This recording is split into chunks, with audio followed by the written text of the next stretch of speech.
Welcome back, traders, to my market outlook on index futures for the week of October 13th. S&P on the weekly chart. Now, last week I was calling for a new all-time high as long as we can stay above this weekly fair value gap. This was last week's candle. We went down, created equal lows, respected the fair value gap, rallied up, took out this high to create a new all-time high. So now that we're at new all-time highs, it's going to be a little bit more difficult to trade. But before I jump down into the daily chart, I just want to zoom in and let you note this weekly volume imbalance as it could be significant in the near future. Going down to the daily chart, note these relative lows right here. There is a pool of liquidity that will be a target should we get a market reversal. But the market is currently bullish, so I'm going to lean towards the upside for now. Now, we're at all-time highs, so it's going to be hard for me to actually get a good long setup unless we get some sort of a retracement. So below us, there is a daily fair value gap. We could see price drop down into this fair value gap and bounce off of it. If it does provide that kind of support, then we may be able to get a good long setup. If we trade through this fair value gap, there is that weekly volume imbalance, and within it, there is a small daily volume imbalance. If I go ahead and stretch the candles out, you can see that there is a little separation between these two daily candles, and it's right in the middle of that weekly volume imbalance. So that could also be a key level that we can bounce off of, and that could give us another long setup. Now, I'm also looking at this daily candle as a bullish order block, and this is going to be my last line of defense, will be the mean threshold of this order block. If I'm going to maintain my bullish bias, I do not want to see closure below this mean threshold. We can trade into this order block, but I don't want to see closure on a daily basis below this mean threshold. Should we get that, then I'm going to start turning my attention towards these relative lows and see if we can get an inversion on either this fair value gap or the volume imbalance for a run down below these lows. But like I said, currently I'm going to be bullish, but should I change my mind, I will give you guys an update sometime in the middle of the week. Now going into Nasdaq on the weekly chart, you can see that we did not take out the all-time high. I actually don't want Nasdaq to take out the all-time high. That way we have a divergence between Nasdaq and S&P, and I'm looking at these relatively equal lows down here as a target once we start getting bearish.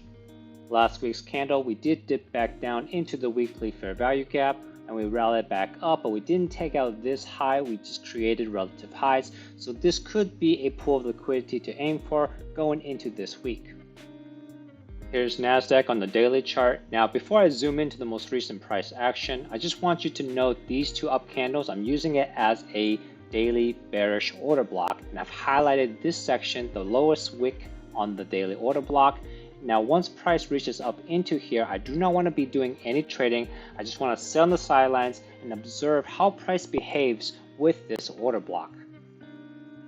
Now, zooming into the most recent price action, last week I was targeting half of this wick, and I said that we could potentially go above this high, but I didn't want to set my sights too high. So last week, we did come back into half of that week, so that definitely got hit, and we didn't take out this high.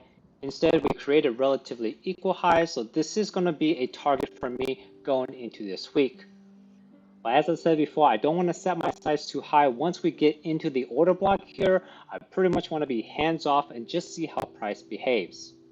So going into this week, I think we are going to take out this high right here, but depending on how price does it, it's going to determine my bias going into the future. The question that I'm asking myself is whether or not we're going to get some sort of a retracement, let's say price coming back down into this daily volume imbalance, using as support and then coming back up to take out the highs, or it can even come back down into this order block with the mean threshold. This, just like ES, is going to be my last line of defense. I don't want to see closure below here if I'm going to maintain a bullish bias. Now, if we get a retracement down first and then we come up to take the highs, I'm going to still observe how we behave on the order block, but this is going to let me favor the upside a little bit more. However, my preferred scenario is actually to the downside. And for that to happen, I want to see price take these highs out early in the week, perhaps Monday or Tuesday, and then I want to see price come back into the range. And it'll be ideal if we see some kind of market structure shift. And then I want to see closure below the mean threshold. Once I get that, then I'll be a little bit more confident and I'll be targeting the lows down here. So either scenario, I do think this high will get taken perhaps this week, but depending on how we do it is going to affect how I look at the market in the future. And of course, I will give you an update sometime in the middle of the week should that happen. But that's it for me this week. Make sure you're subscribed so you don't miss out on any of the updates I give you throughout the week. And if you enjoyed this video, please consider giving a like to help this channel grow. But until next time guys, safe trading.